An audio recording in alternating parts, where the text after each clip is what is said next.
Roberto, ¿qué representan esos hombres y mujeres a los que hoy les llamamos nuestros representantes?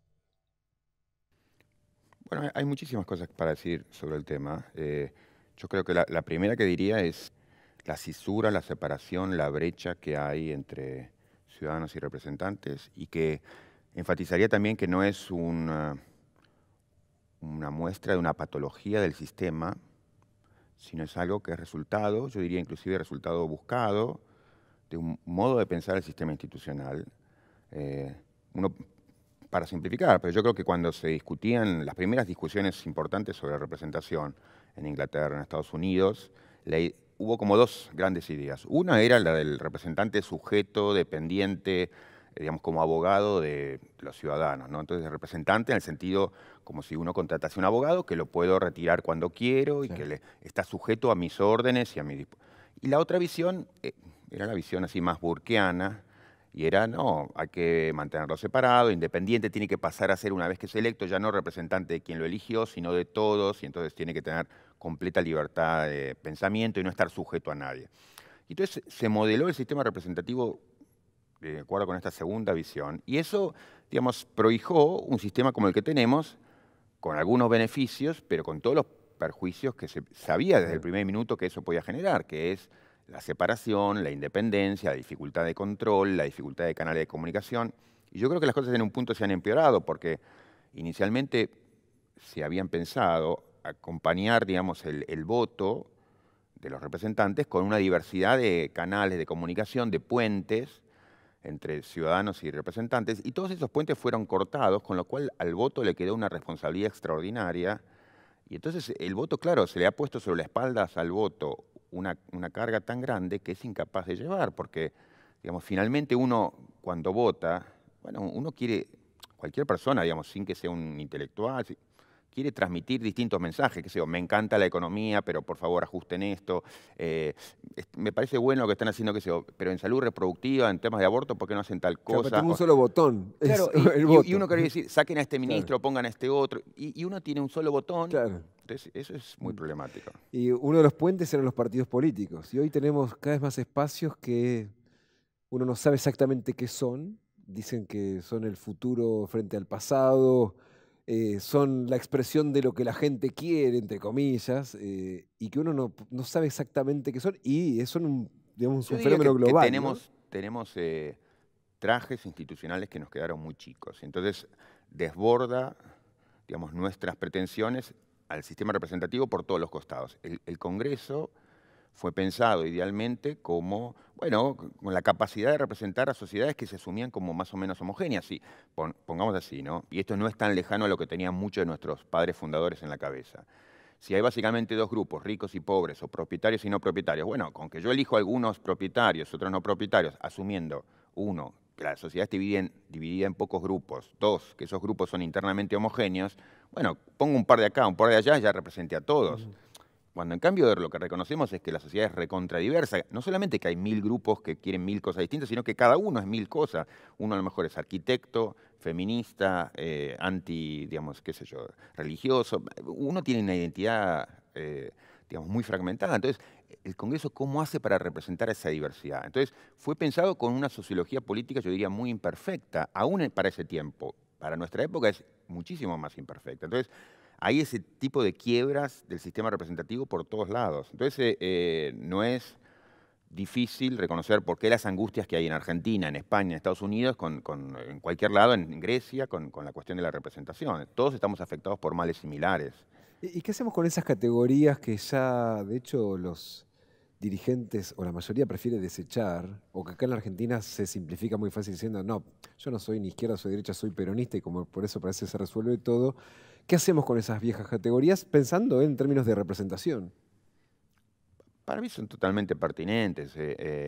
Por supuesto que, otra vez, también en política, digamos, las ideas merecen reconocerse con los matices que tienen. Entonces, qué sé yo, digamos, a lo mejor alguien que es de izquierda, pero es de izquierda feminista, o es de izquierda ecologista, o es de izquierda, digamos, por la cuestión de la cuestión racial ante todo. Entonces, hay 1000 matices, pero me parece que nos apuramos innecesariamente cuando decimos eso ya pasó de moda.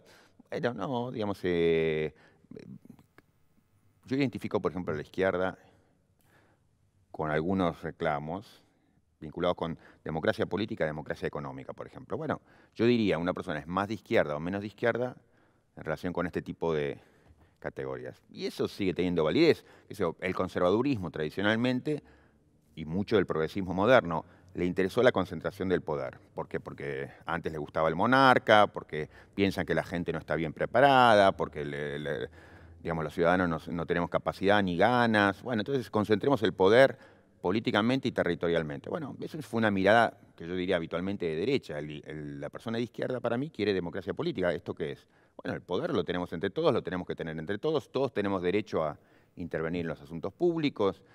Entonces, bueno, si uno lo quiere llamar de otro modo, pichanga, llámelo como quiera, pero para mí a eso yo lo llamo un reclamo de izquierda. Uno quiere que se democratice la sociedad, uno quiere que se democratice la economía, no que la economía esté concentrada en pocas manos. Ese es un reclamo de izquierda. Si uno ya no lo quiere llamar así, no es muy antiguo, bueno, llámalo moderno, pero...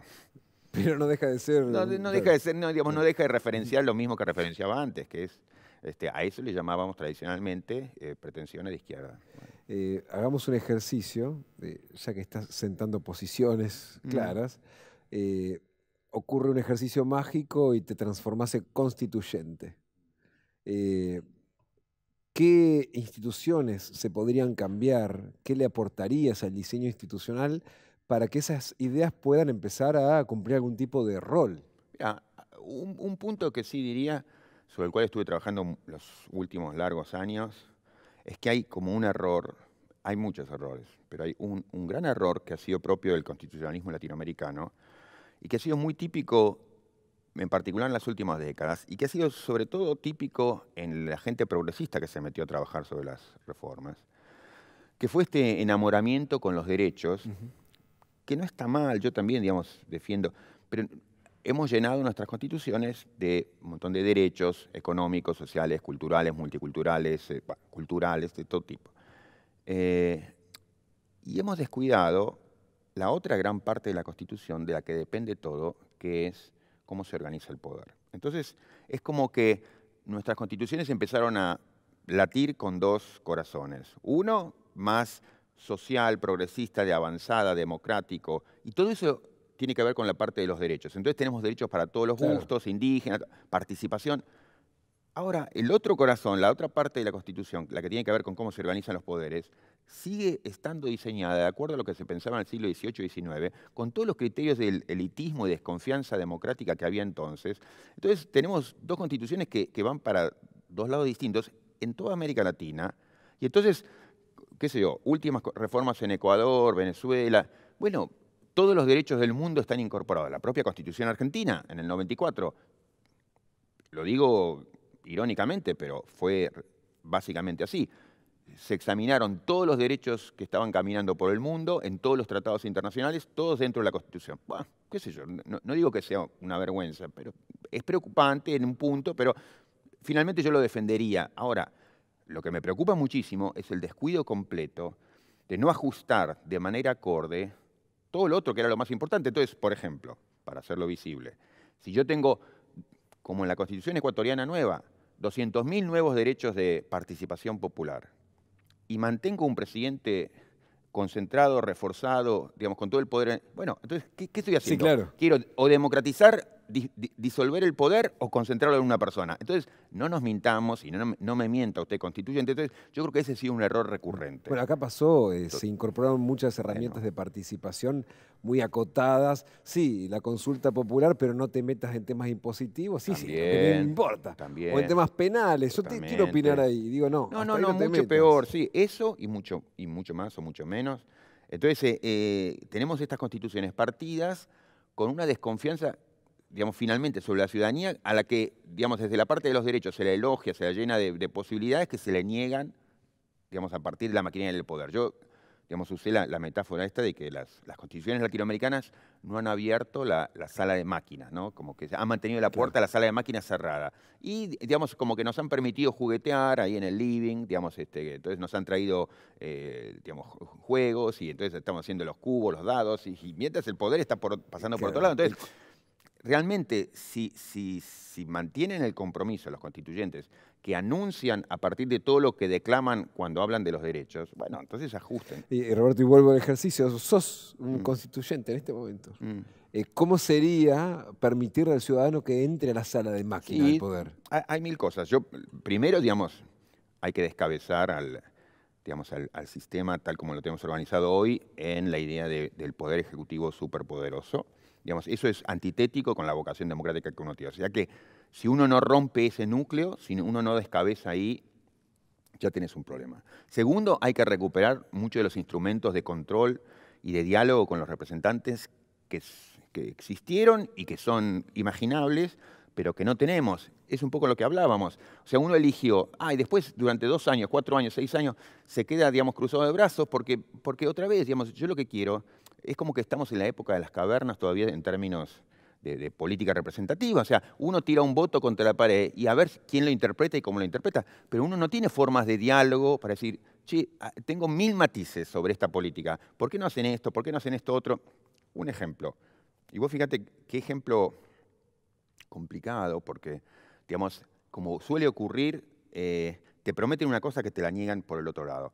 Colombia, consulta popular por el tema de la paz recientemente. Bueno, se le dio casi de un día para el otro a la ciudadanía para que decida por sí o por no qué le parecía un acuerdo de 500 páginas. Es una tomadura de pelo y eso es puesto en términos de, fíjense qué democráticos que somos. Le decimos al pueblo que apruebe o desapruebe, tienen ellos la última palabra. Sí, yo, digamos, sobre 500 páginas, y bueno, sobre la primera a la última yo quiero decir alguna cosa. Pongamos que no me lo leí toda, que quiero decir 10 cosas, y bueno, no, digamos, tengo solamente un sí o no. Entonces, es una falta de respeto en términos democráticos, y lo que nos habla es que no tenemos canales de comunicación y diálogo. Entonces, está vacía la Constitución de herramientas de comunicación y diálogo entre ciudadanos y representantes y entre las distintas ramas de poder. Entonces, yo apoyaría eso para volver a poner sobre la mesa eso que es el lenguaje de la política institucionalizado, o sea, poder hablar, poder conversar, digamos, institucionalizar las posibilidades de la conversación política, ¿no? Dijiste una mala palabra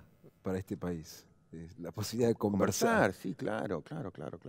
No, digamos, todo lo que yo y el grupo al que pertenezco, los grupos a los que pertenezco, digamos, estamos muy marcados desde hace mucho tiempo por estas ideas de la conversación, las ideas del diálogo democrático. Entonces es cómo instrumentarlo. Y entonces hay muchas maneras imaginables. Te cuento una. Desde hacía, no sé, más de 20 años yo trabajaba con Carlos Nino. Bueno, y abogábamos por formas de introducir fórmulas de diálogo y de democracia deliberativa que hablábamos en todas las áreas del gobierno, por ejemplo, en la justicia.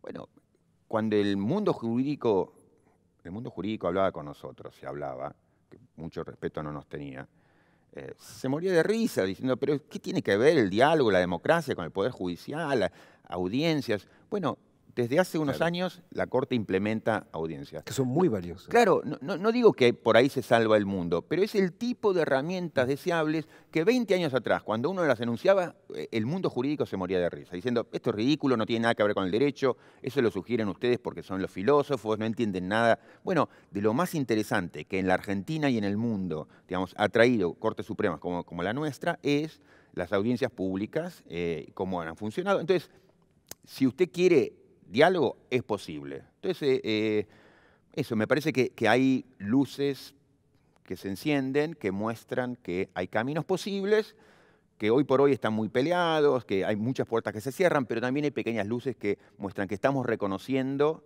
algunos caminos de salida posibles que están ahí al alcance de la mano. ¿Los queremos tomar o no?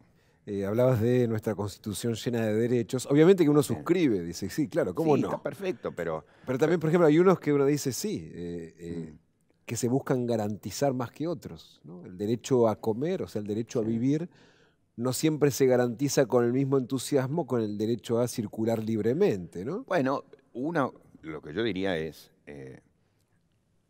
si se ha hecho ese esfuerzo de incorporar derechos, que insisto, me parece que ha habido mucho ejercicio de hipocresía por todo lo que no se ha hecho para ponerlos en marcha, pero, digamos, inclusive constitucionalmente. Pero como mínimo, yo los quiero tomar en serio. Entonces, no me digan ni actúen como si los derechos esos fueran poesía. Si la Constitución está comprometida con igual remuneración por igual tarea, o participación de los trabajadores en las ganancias de las empresas, cosas por el estilo, o derecho a la vivienda digna. Bueno, yo no lo tomo eso como poesía o un canto, digamos, Sí, un horizonte que qué sé yo. Sí, no, Claro. esos son reclamos que la Constitución ha incorporado, y es más, cuando pudo reformarse, no solamente no fue para atrás, sino que fue para adelante en este tipo de reclamos. Entonces, yo los tomo en serio. Entonces, me interesaría que el poder público lo sepa tomar en serio. Y lo que se muestra es que habitualmente no son tomados en serio, ¿no?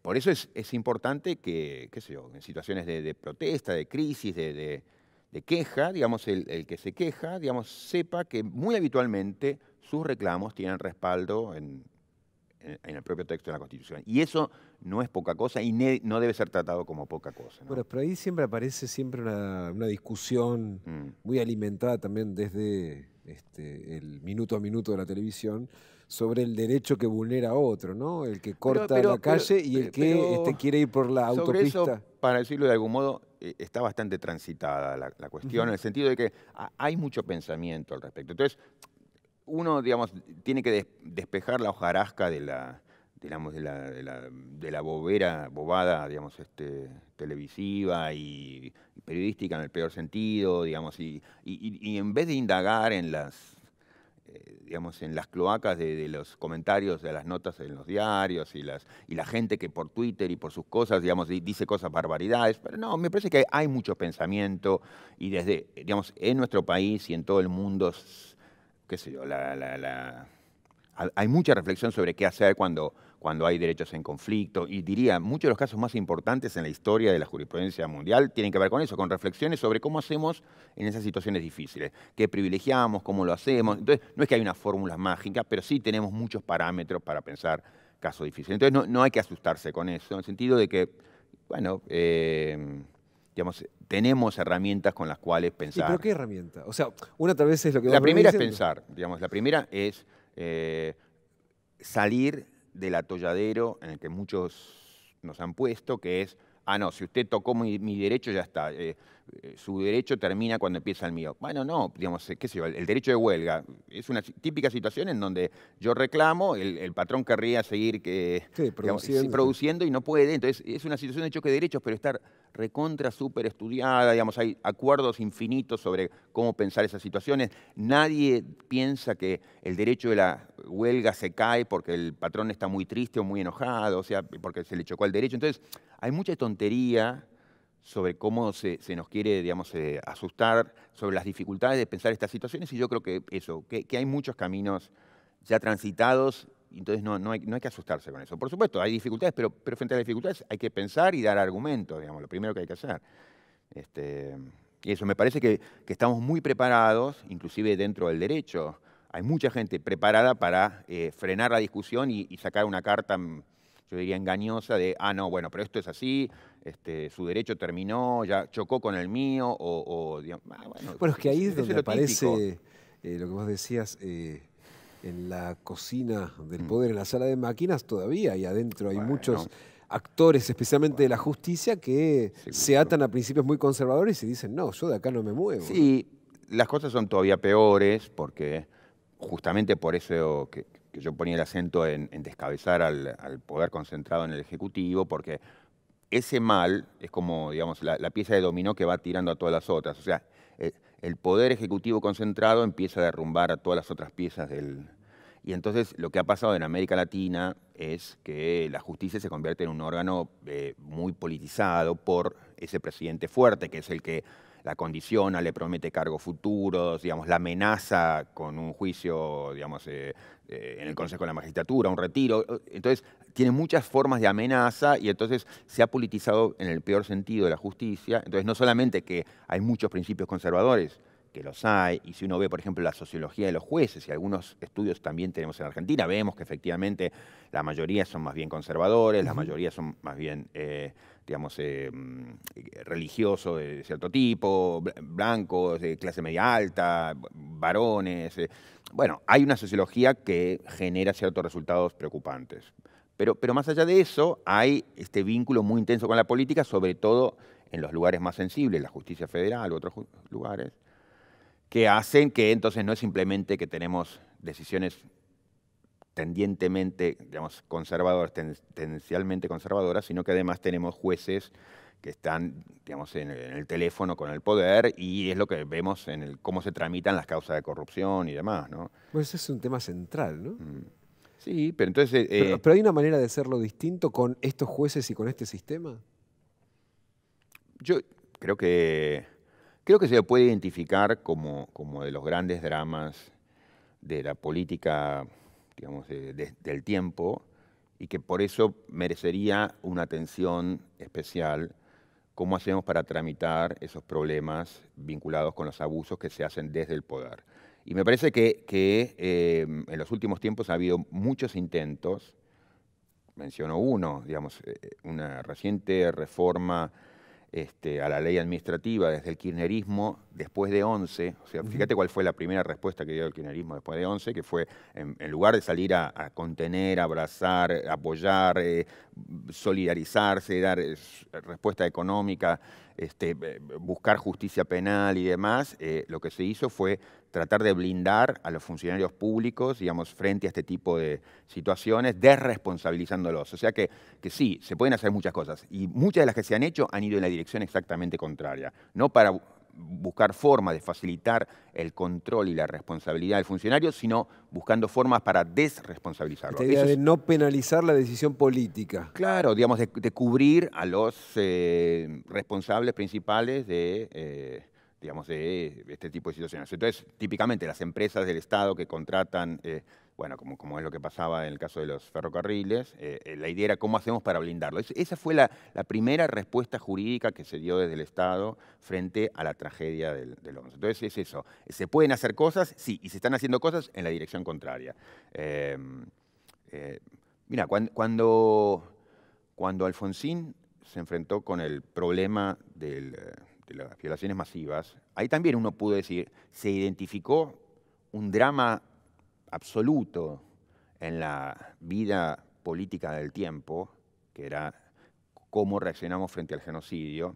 Y bueno, y se buscaron arreglos especiales tratando de respetar la idea del juez natural, tratando de no hacer tribunales especiales, pero al mismo tiempo diciendo, acá algo tenemos que hacer porque se nos juega la democracia en esto. Y yo creo que lo mismo uno podría pensar hoy sobre este tipo de recurrentes abusos desde el Estado, digamos, en el desfalco al Estado. Entonces, uno podría, otra vez, si quisiera, podría hacer muchas cosas. Desde las menores, que no son tan menores como esta que te digo, que es, hay leyes que se han estado reformando, pero en la dirección contraria, hasta ejercicios más fuertes de, bueno, concentrar las energías jurídicas en la resolución de ese tipo de casos, de algún modo. Claro, que Del no mismo pasen modo que 20 hizo... años sin resolver una causa de ese tipo. Claro, digamos, eso, yo creo que merece ser identificado como uno de los grandes dramas del tiempo, ¿no? Que tiene que ver con todo lo que hablamos antes, o sea, el nivel de desvínculo entre representantes y ciudadanos es tal que el representante sabe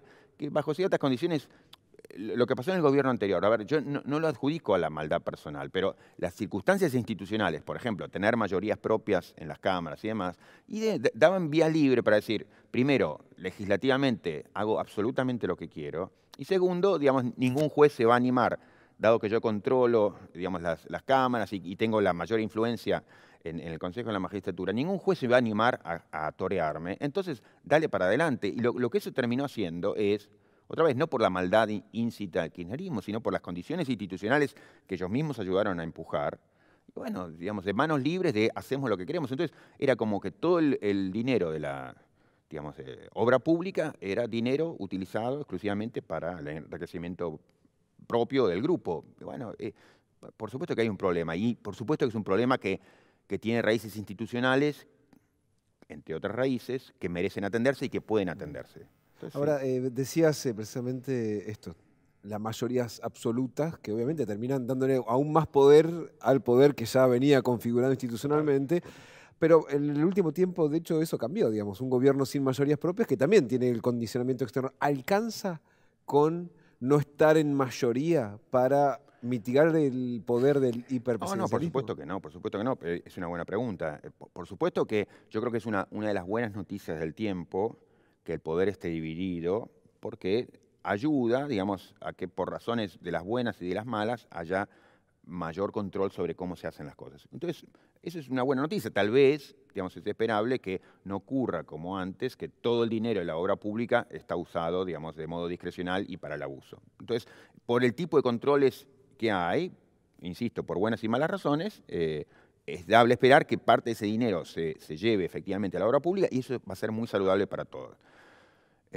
Dicho esto, no, creo que no se termina porque el problema de la concentración del poder tiene que ver con esto de que las decisiones centrales se toman en ámbitos muy reducidos, respecto de los cuales ni el legislativo ni el ejecutivo, la ciudadanía tiene mucho para hacer. Entonces, en ese sentido es que nuestros canales de comunicación, los puentes de comunicación y sobre todo los canales de diálogo, la posibilidad de la conversación, está muy afectada porque el dinero sigue estando muy concentrado y porque, digamos, los canales no existen o están todos oxidados. O sea, eso que decíamos, uno toca botones y ninguno responde. Entonces eso, me parece que está vaciada, el escenario político está vaciado de las posibilidades del diálogo, ¿no? Entonces es cómo recrear una escena de diálogo, cómo recrear las posibilidades del intercambio, el desafío, de la responsabilización de los funcionarios, ¿no? Del control más estricto.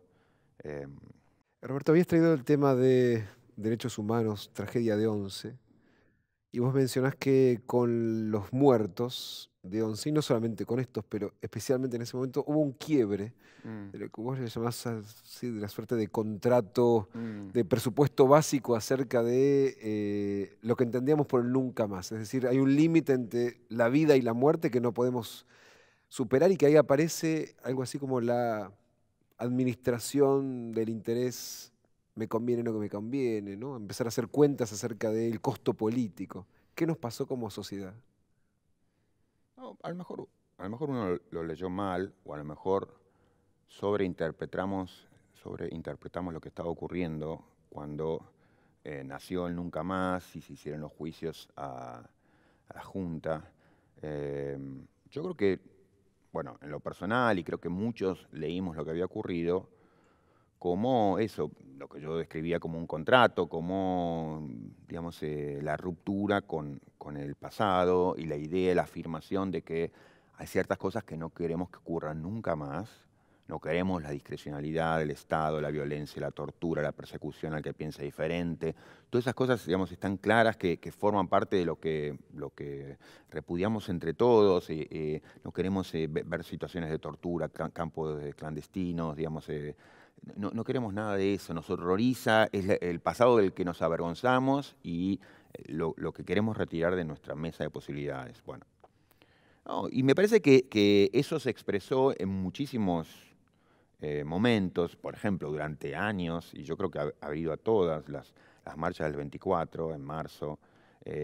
Bueno, eran emocionantes, era eso, en un punto era el recuerdo, pero también había algo de celebración, de estamos juntos, atravesamos algo dolorosísimo, pero acá estamos, y era eso, estábamos todos juntos.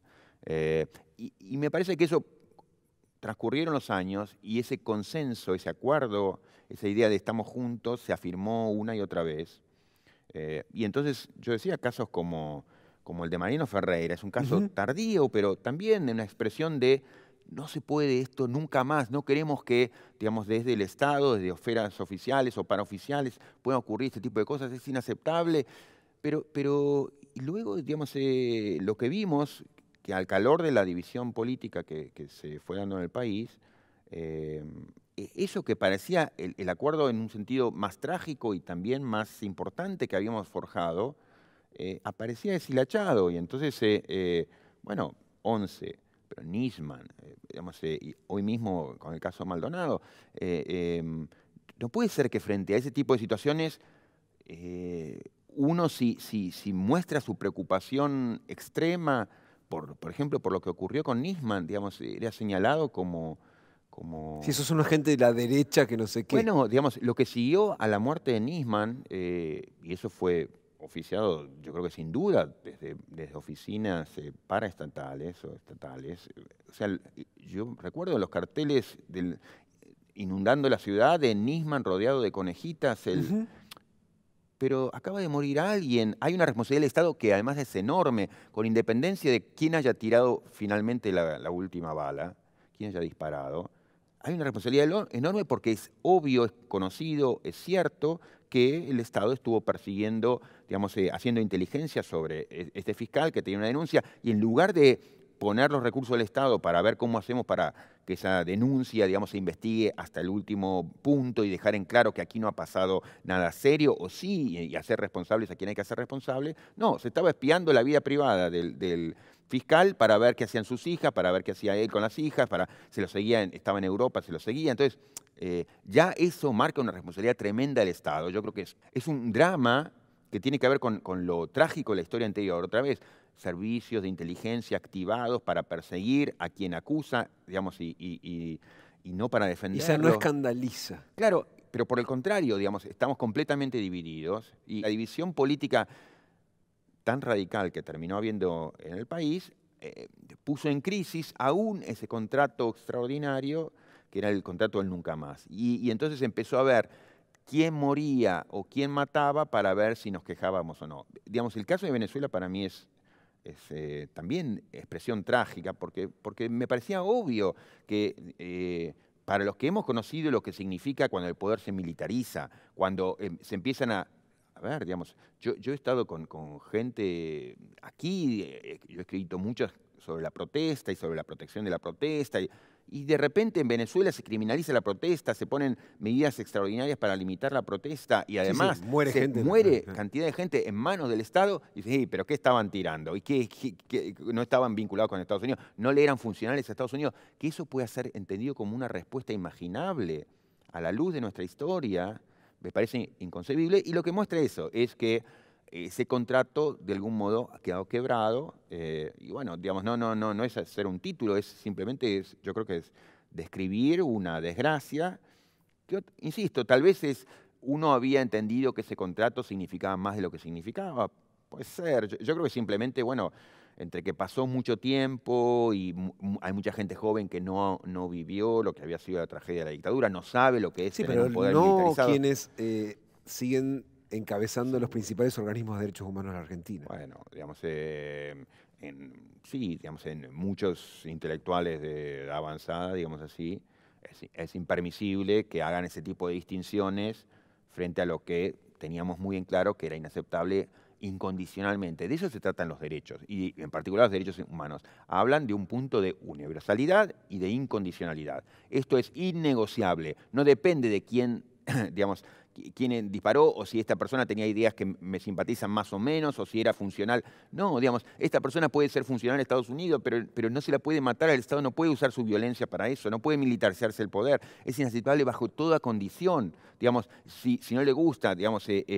bueno, que se lo desafíe, que se lo trate de persuadir, que se muestre que está equivocado, pero ¿cómo se va a usar una bala contra esa persona? ¿Cómo se va a usar el poder armado contra esa persona? Entonces, y eso, ¿cómo no ver que en todos los casos el uso de la coerción desmedida, incontrolada, desbordada del Estado es incondicionalmente inaceptable, ¿no?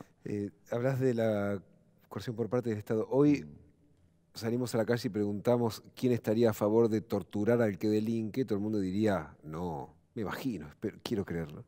Sin embargo, si uno relata lo que pasa en las cárceles, diría, che, pero estamos haciendo uso de la tortura. Es una herramienta del Estado.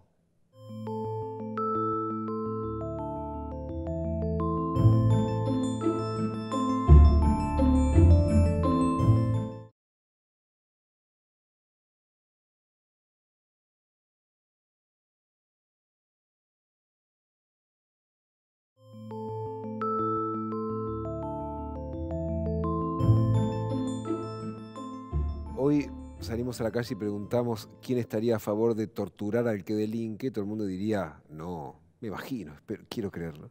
Sin embargo, si uno relata lo que pasa en las cárceles, diría, che, pero estamos haciendo uso de la tortura. Es una herramienta del Estado. Sí, yo salgo de acá y voy a dar un curso en Devoto. Me importa dar ese tipo de cursos porque yo creo que aprendo yo más que que los que están presos. O sea, para mí es muy importante ver y tratar de entender qué es lo que ocurre. Y sí, digamos, yo no llamaría además solamente tortura a la aplicación de tormentos, sino que ciertas condiciones de vida o de sobrevida son inaceptables siempre.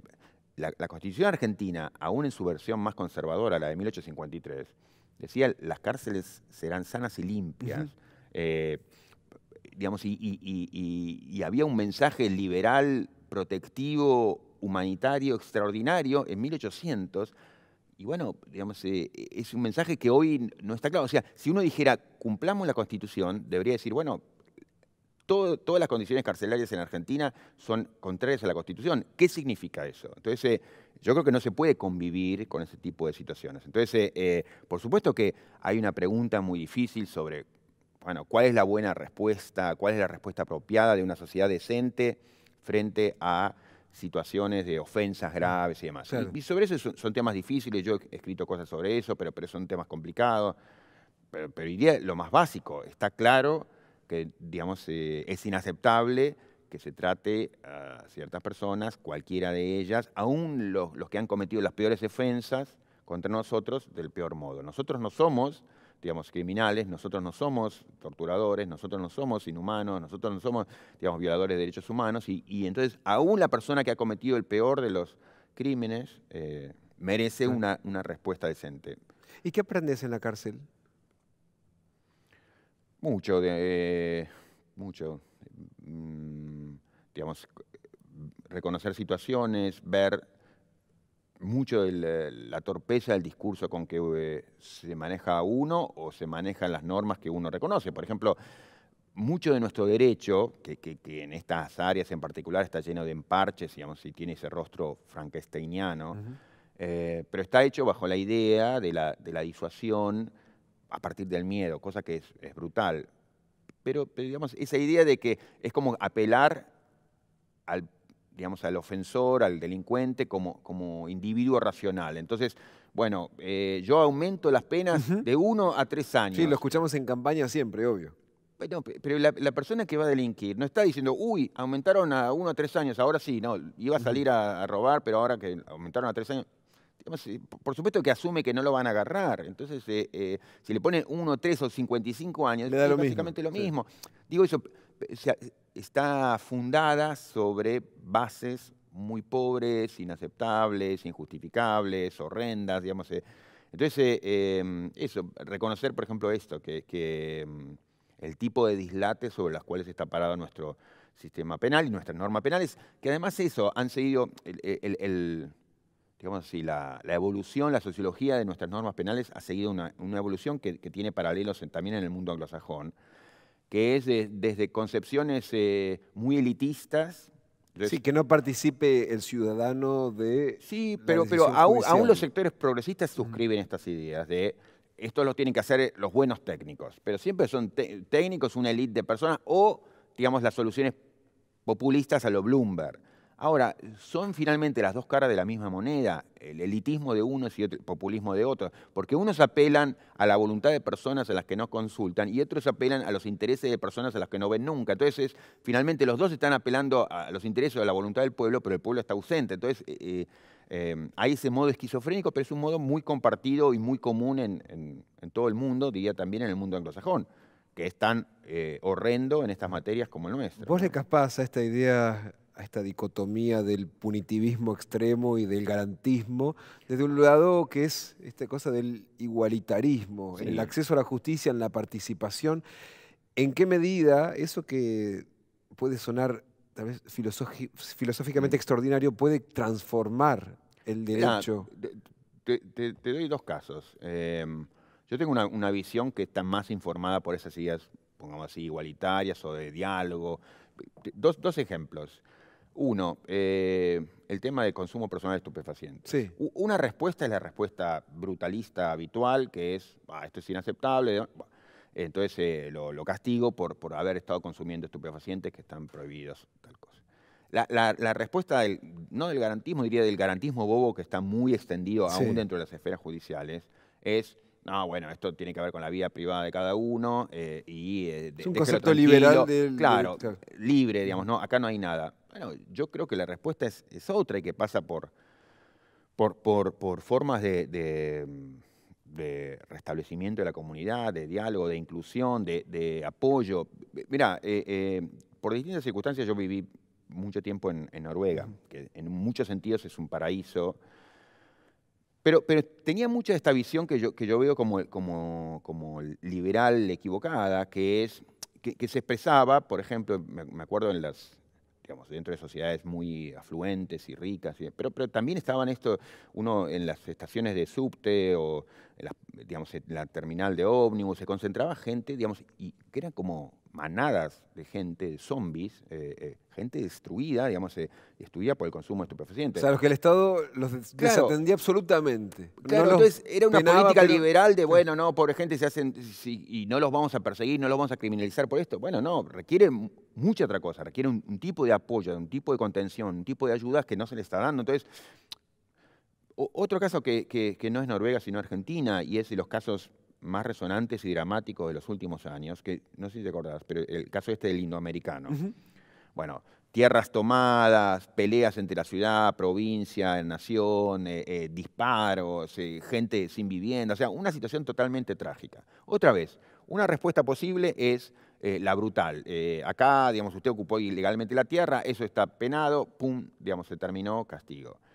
Otra respuesta es la del garantismo bobo. Bueno, acá no pasó nada, digamos, pobre tipo, sí, disparó, pero bueno, era un pobre, digamos, inventamos algo. Yo creo que en la escuela que algunos de nuestros jueces y doctrinarios garantistas Ujú. impulsaron, digamos, esta es un poco la idea.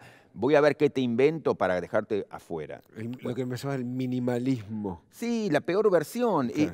Para mí la solución, o sea, y las tres soluciones estuvieron presentes en la Argentina, quiero decir, mostraron que eran posibles. La tercera solución, más cercana a la que yo pienso, hubo jueces que intervinieron en la situación buscando juntar a las partes. A ver, digamos, qué es lo que pasó acá. Acá hay responsabilidades institucionales del poder público, del poder ejecutivo. Acá están los representantes de la gente que no tiene su derecho a la vivienda asegurado. Bueno, nos sentamos y conversamos esta situación. Las tres situaciones, las tres tipos de Ujú. soluciones se dieron en Argentina. Quiero decir que no hay que irse a Noruega para pensar que hay Claro. modos distintos, muy distintos, basados en filosofías distintas, de principios distintos, en ideas distintas de democracia y de igualdad, que se expresan en cómo se atiende un caso como este. Entonces, uno lo puede hacer bajo la idea de la mano dura, la violencia, aquí, digamos, siempre tiene que prevalecer el orden, o la idea de tranquilo, anda que yo te busco la vuelta para que te quedes tranquilo, libre, o no, este es un problema que nos angustia a todos, nos sentamos y vemos de qué modo salimos de acá. O sea, jueces que pueden ayudar a resolver problemas, a Por usar la ejemplo, justicia digamos como eso, convocando a canalizar las el diálogo. partes. Claro. Mirá, la Corte Sudafricana es de las cortes más sofisticadas del mundo, desde hace muchos años. Y ha tomado en su historia, sobre todo en su historia reciente, muy reciente desde la Constitución, desde el fin del apartheid, muchas decisiones importantísimas y famosas en todo el mundo. Las principales han sido en relación con casos de ocupación de tierras. Y las principales respuestas de la Corte, insisto, que son famosas en todo el mundo, tienen que ver con eso, con la Corte incitando a diálogo entre partes, en donde está la autoridad política ejecutiva, donde están los representantes de los grupos, digamos, más afectados, y buscando soluciones que la justicia monitorea. Eso me parece como posible, sensato, dialógico, esto de reconocernos como humanos, me parece sensato en todo sentido. Un tema que siempre surge, y también en contextos electorales, de discusión, es qué hacer con los jóvenes que delinquen. Y ahí siempre entra la discusión de el problema de la edad, como si el problema Mm, fuese mm. solamente la edad, y aparecen las soluciones mágicas que siempre tiene que ver con un reclamo o la promesa de cárcel para todos. ¿Qué hacemos?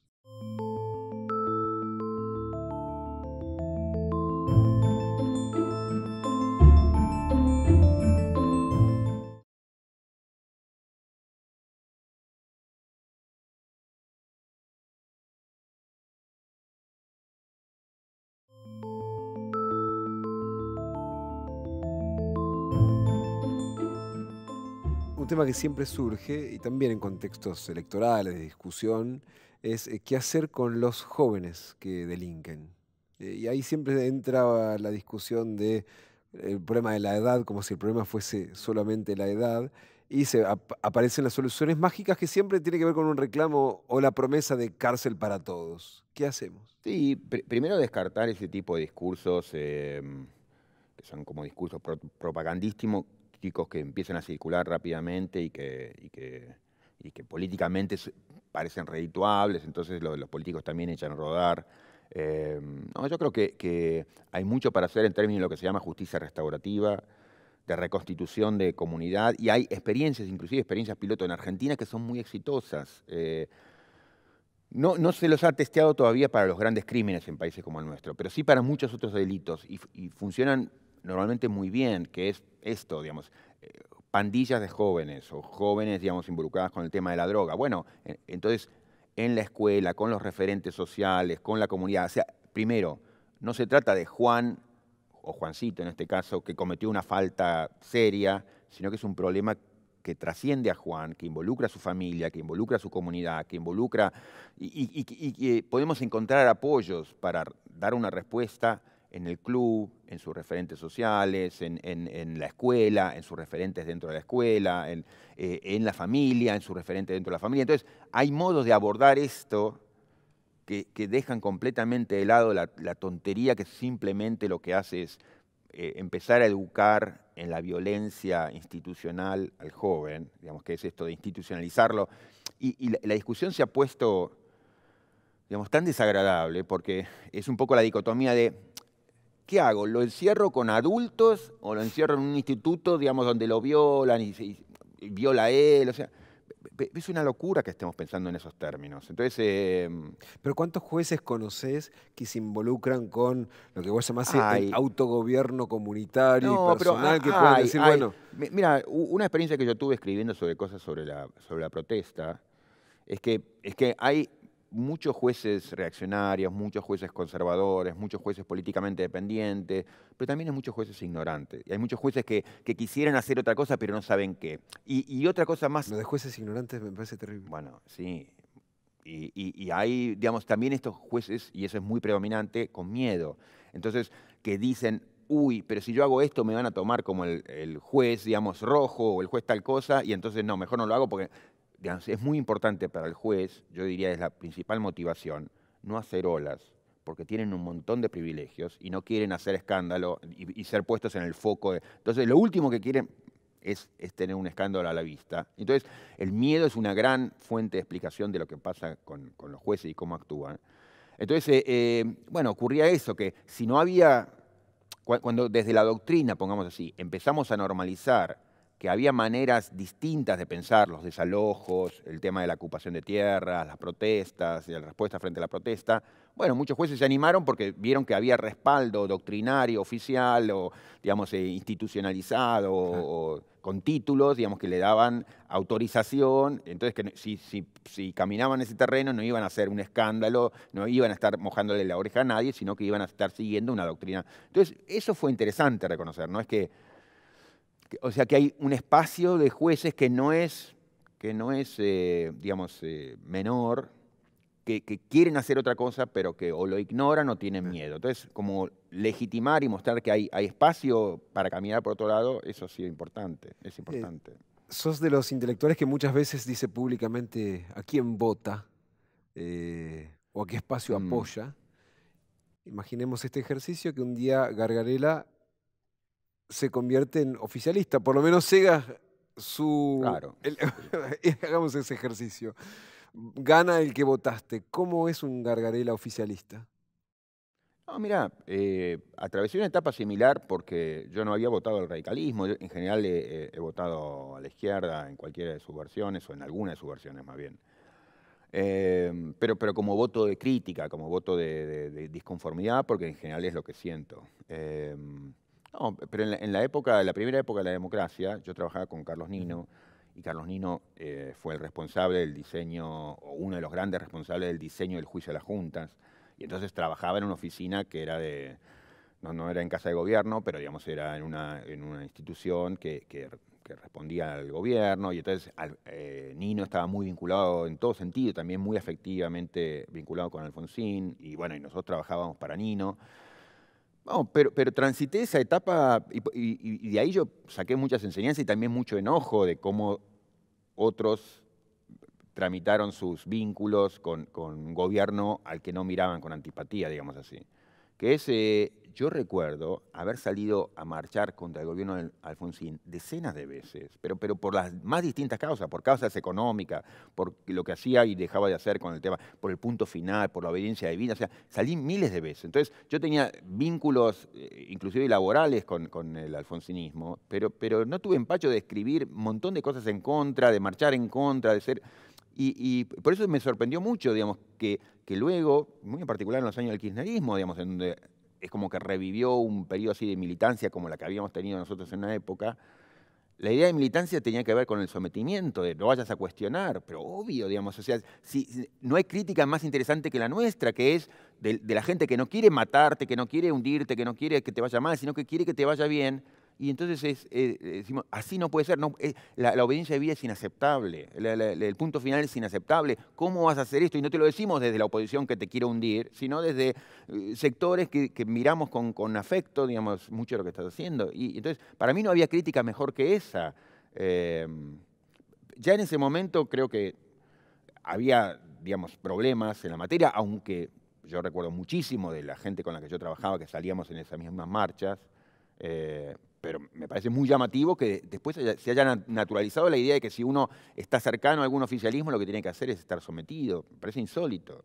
O sea, y mucho menos en la juventud. O sea, no, como es juventud, entonces tranquilos, ustedes claramente, digamos, lo que tienen que hacer es obedecer y salir a pegar carteles por la causa. Me parece insólito.